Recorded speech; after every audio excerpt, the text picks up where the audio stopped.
India to Malaysia channel. இன்றைக்கி நம்ம சேனலில் சண்டே ஸ்பெஷல் மீன் குழம்பு, பாட்டி மீன் குழம்பு. ரொம்ப சிம்பிளான ஒரு ரெசிபி தான். ஸோ ஈஸியாக வீட்டில் இருக்க மசாலா வச்சு மீன் கறி தூள் இல்லாமல் பண்ண போகிறோம்.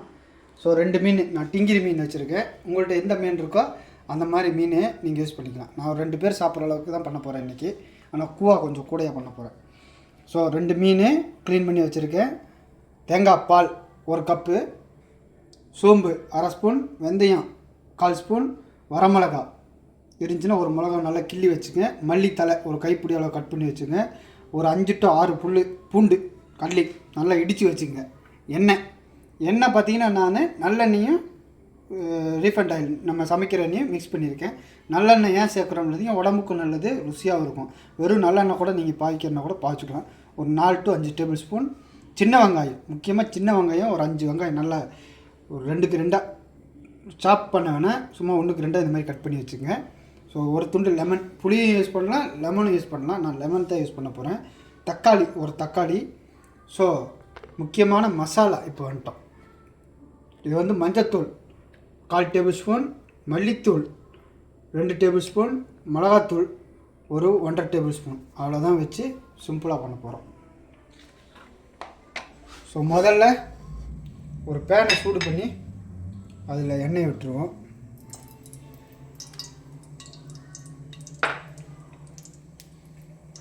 ரொம்ப சிம்பிள் தான்.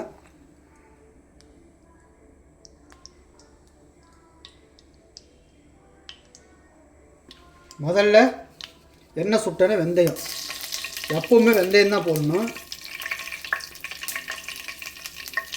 வெந்தயம் போட்டு நல்லா பொரிஞ்சு வரட்டும்.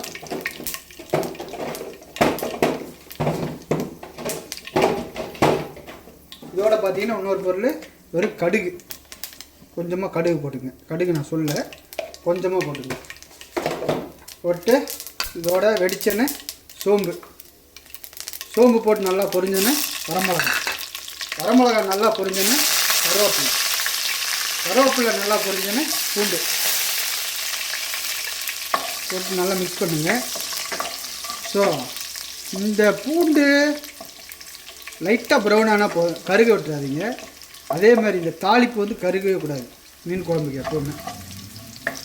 பாருங்க, தாளிப்பு கருகாமல் அப்படியே லைட்டாக ப்ரௌன் ஆன மாதிரி இருக்குது, தெரியுதுங்களா? சோம்பு வெந்தயம்லாம். ஸோ இந்த ஸ்டேஜில் இருந்தால் போதும்.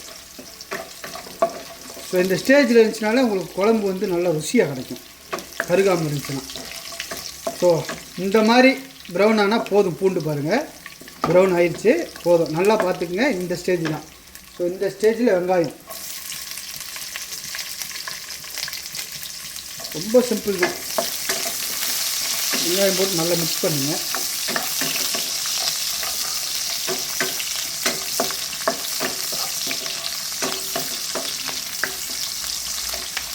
ஸோ ஒரு அரோமா கிடைக்கும், அந்த மனம் அப்படி தான் இருக்கும். இந்த வரமிளகா,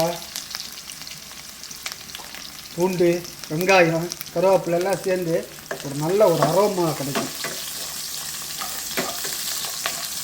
ஏன்னா நிறைய பேர் நம்மள்கிட்ட கேட்குறது, நிறைய பேர்த்துக்கு சமைக்கிற மாதிரி வேணும். ரொம்ப சிம்பிளாக 2 பேர் 3 பேர் தான், அதனால ரொம்ப சிம்பிளாக செஞ்சுட்ருக்கோம்.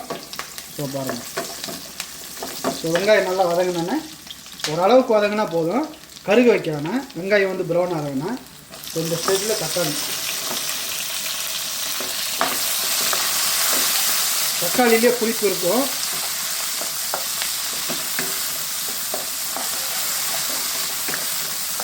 ஆனால் தக்காளி போட்டு நல்லா வதக்கணும்.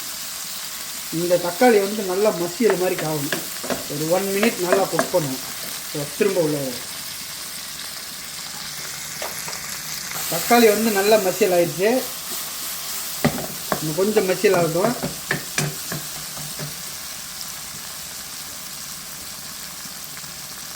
ஸோ இந்த ஸ்டேஜில் நம்ம மஞ்சத்தூள் போட்டுருவோம்.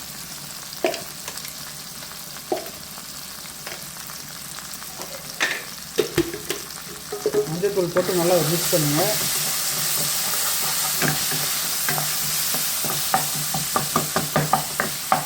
தக்காளி நல்லா மசியல் ஆயிடுச்சு.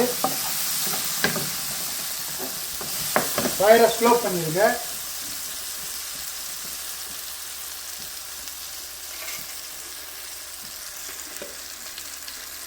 மிளகாத்தூள் சொன்னல, முதல்ல மிளகாத்தூள் போட்டுருவோம். மிளகாத்தூள் போட்டாச்சு. இப்போ மல்லித்தூள்,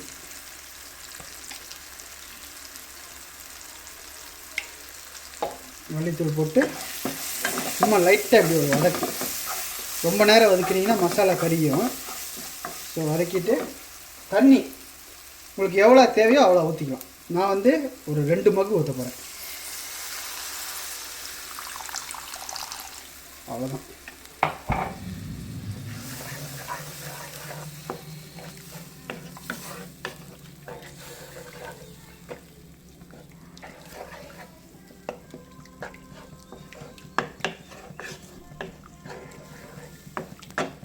ஸோ ஊற்றி நல்லா கொதிக்க விடுங்க.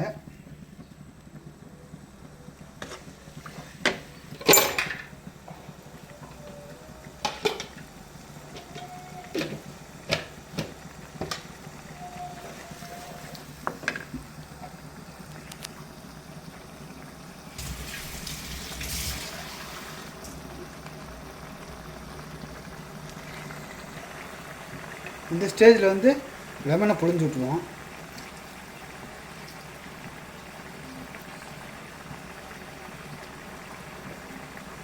லெமனை புழிஞ்சிட்டு நல்லா மிக்ஸ் பண்ணுங்கள். இந்த ஸ்டேஜில் தேவையான அளவு சால்ட்டு,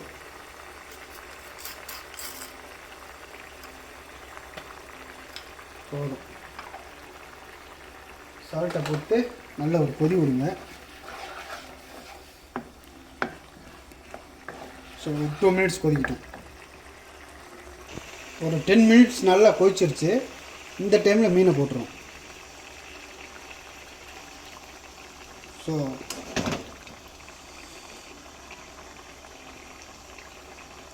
மீனை போட்டு ஒரு 3 மினிட்ஸ் குக் பண்ணுவோம். ஸோ மீன் வந்து உங்களுக்கு எவ்வளோ வேணுமோ ஆட் பண்ணிங்க. நான் 2 பேர் சாப்பிட்ற அளவுக்கு போட்டிருக்கேன். நீங்கள் 4 மீன் 5 மீன் கூட ஆட் பண்ணிக்கலாம். ஒரு 3 மினிட்ஸ் நல்லா மூடி வச்சு எடுத்து பார்ப்போம்.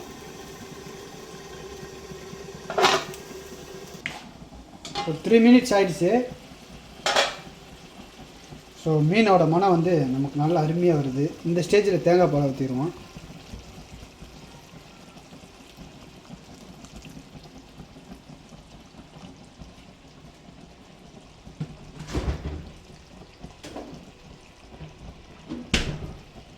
தேங்காய் பாலை ஊற்றி எப்பவுமே கொதிக்க விடக்கூடாது. மீன் குழம்பு தேங்காய் பால் ஊற்றணுன்னு.